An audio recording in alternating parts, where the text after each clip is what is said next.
¿Qué tal, mis queridos amigos? Bienvenidos a Genezaret Internacional a través de nuestra plataforma de YouTube Arnoldo Linares y Genezaret TV. Hoy vamos a continuar con nuestra serie Conceptos y en esta oportunidad nos toca desarrollar nuestro segundo tema acerca del Espíritu es. Así que vamos a tomar el mismo texto del tema pasado cuando comenzamos el Espíritu es, que está en Primera de Juan 5:6, la primera carta de Juan en el capítulo 5, versículo 6, que dice así: Este es Jesucristo, que vino mediante agua y sangre, no mediante agua solamente, sino mediante agua y sangre. Y el Espíritu es el que da testimonio, porque el Espíritu es la verdad. Hoy vamos a hablar acerca de esa declaración que hace el apóstol Juan. El Espíritu es la verdad. Pienso que cuando se declara que el Espíritu es la verdad, en ningún momento hace competencia con la declaración de Jesús acerca de sí mismo cuando dijo: yo soy la verdad.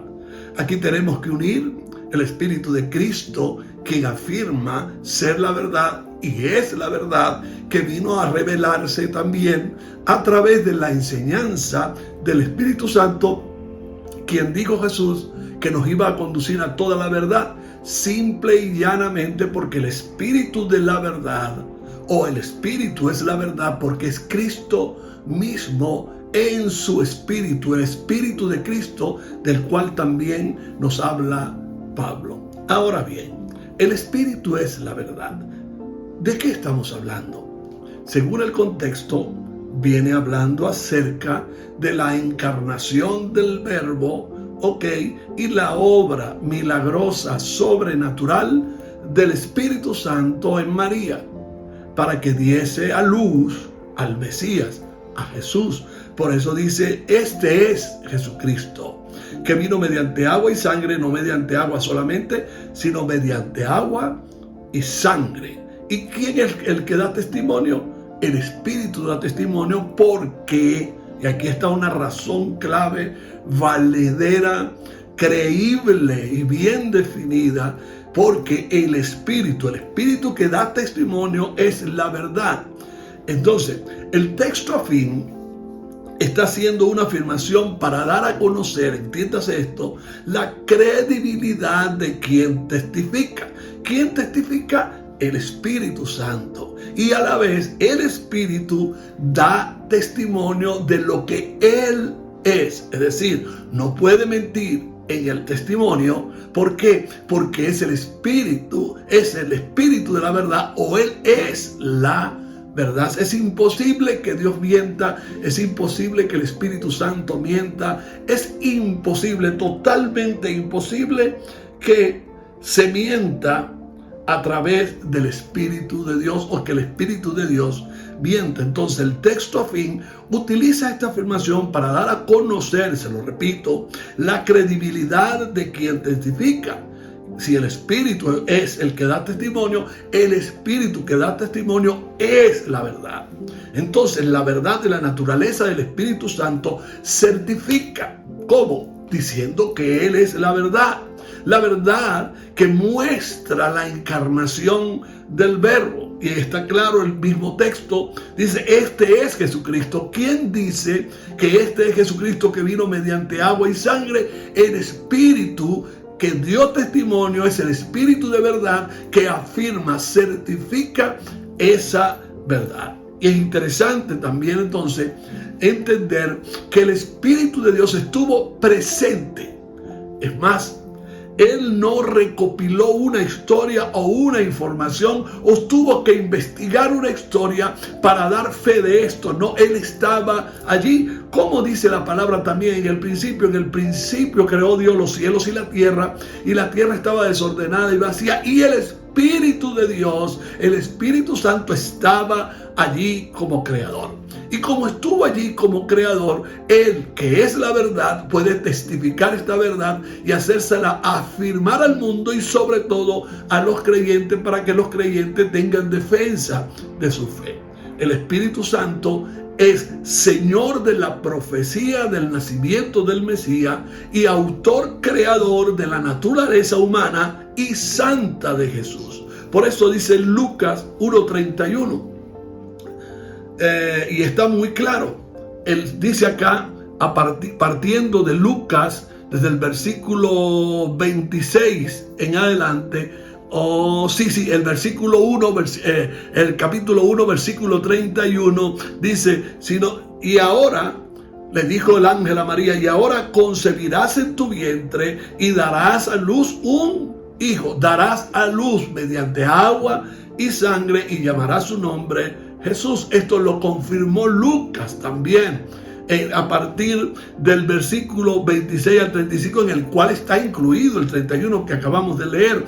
Dice, al sexto mes el ángel Gabriel fue enviado por Dios a una ciudad de Galilea llamada Nazaret, a una virgen desposada con un varón que se llamaba José, de la casa de David, y el nombre de la virgen era María.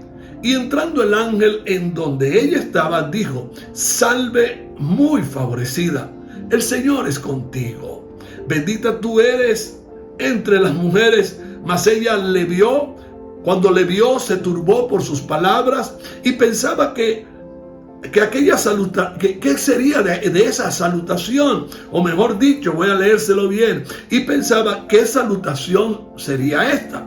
Entonces el ángel le dijo, María, no temas, porque has hallado gracia delante de Dios, y ahora concebirás, escucha esto, en tu vientre y darás a luz un hijo y llamarás su nombre Jesús.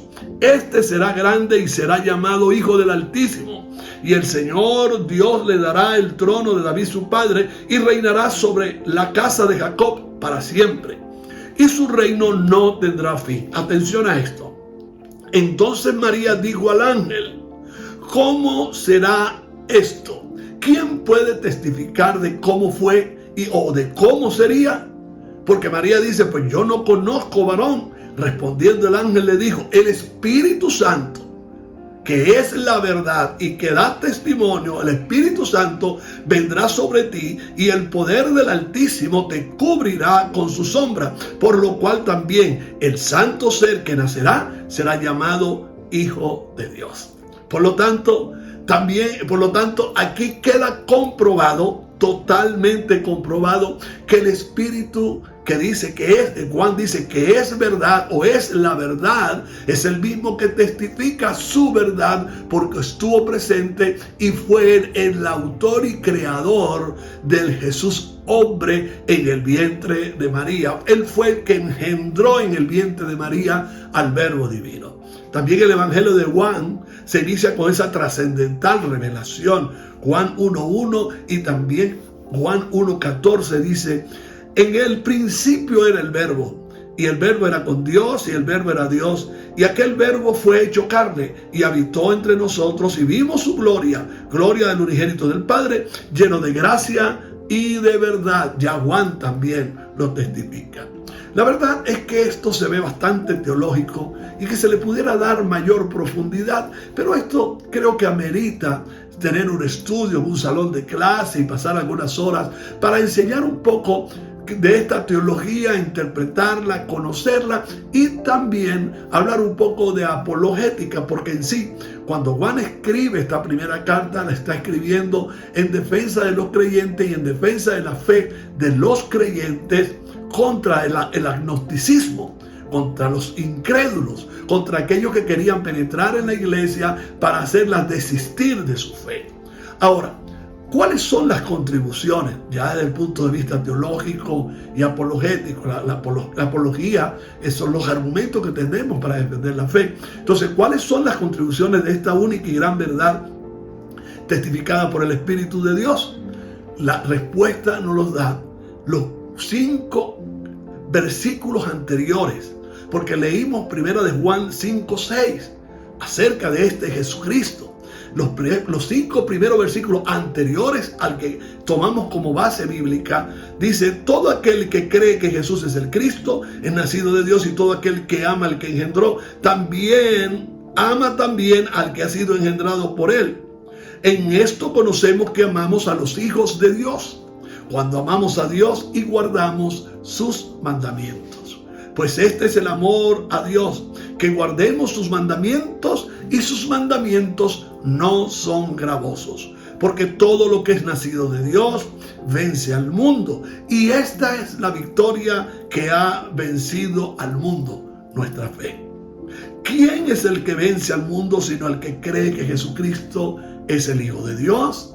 Entonces, en ese pasaje, en estos 5 versículos, está contenida las contribuciones teológicas, apologéticas, para el creyente de aquel tiempo y también para el creyente de este tiempo, teniendo a favor el Espíritu que da testimonio acerca del nacimiento de Jesús, del Verbo nacido de María, oiga bien, del Verbo encarnado nacido en María, y que también dice que el Espíritu es la verdad, esa verdad por la que nosotros estamos aferrados para mantener y luchar por nuestra profesión de fe en contra de la incredulidad y en contra de todos los detalles que puedan traer las teorías de los incrédulos, que también estaba combatiendo Juan, y hoy día pretendo combatir también esto. Ahora, las contribuciones.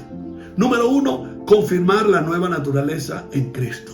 Dice el apóstol Juan: todo aquel que cree que Jesús es el Cristo es nacido de Dios. De modo que, oiga bien, si creemos, nacemos. Y hemos nacido de Dios porque hemos creído y tenemos la naturaleza de aquel a quien hemos creído, que es Jesús. Eso está en el versículo 1. Número 2, establecer un vínculo de amor entre los que creen que Jesús es el Cristo. Interesante.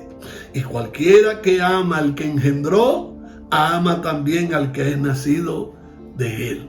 Si hay personas ajenas a nosotros, lejos de nosotros, pero que aman a Jesús, que aman a Dios, estos también aman lo que ha nacido de Dios. En este caso a nosotros. En el caso de que nosotros amemos a otro hijo de Dios, eso confirma de que hemos nacido de Dios, ¿ok?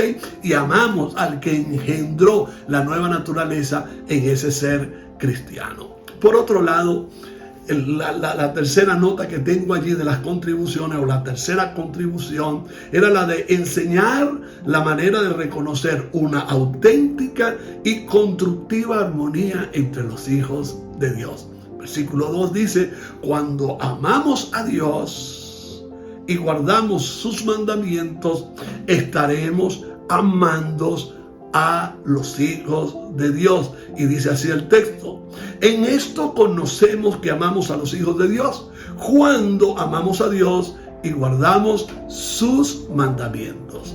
Tercera contribución: confirmar que la nueva naturaleza del creyente está capacitada para vencer al mundo y sus sistemas anticristo. Está en el versículo 4, pues dice aquí: pues este es el amor, que guardemos sus mandamientos, y sus mandamientos no son gravosos, porque todo lo que es nacido de Dios vence al mundo. Y esta es la victoria que ha vencido al mundo, nuestra fe. La cuarta contribución dice: poner al alcance del creyente, del discípulo, la herramienta vital de la victoria del creyente sobre el mundo. ¿Cuál es esa herramienta? Y esta es la victoria que vence al mundo, es a saber, nuestra fe. Nuestra fe, nuestra profesión de fe arraigada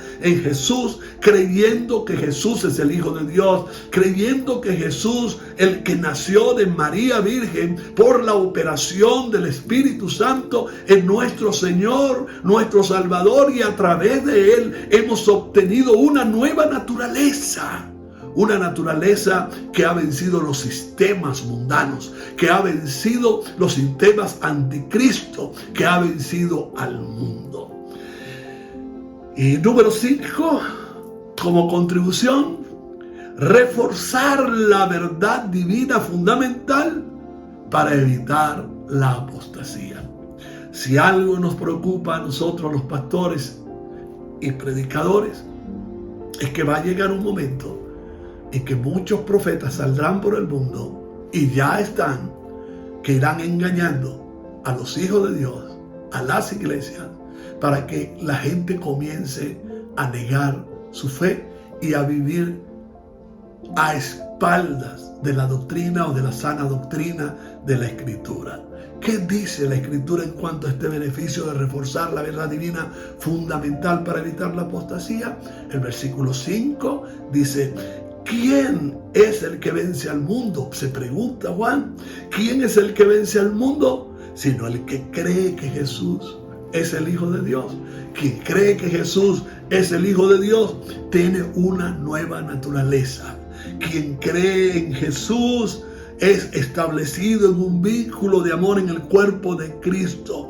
Quien cree en Jesús está capacitado para recibir la enseñanza, para reconocer de manera auténtica y constructiva la armonía entre los hijos de Dios en el cuerpo de Cristo. Quien ha creído en Jesús, les he confirmado que la nueva naturaleza que posee, óigame bien, está capacitada para vencer al mundo y a sus sistemas anticristo.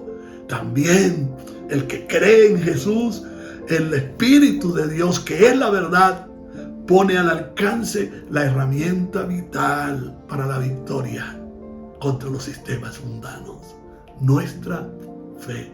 Y por último, quien cree en Jesús, en Jesucristo, ese Jesucristo que vino mediante agua y sangre, le es reforzada la verdad divina fundamental para que nunca niegue al Señor.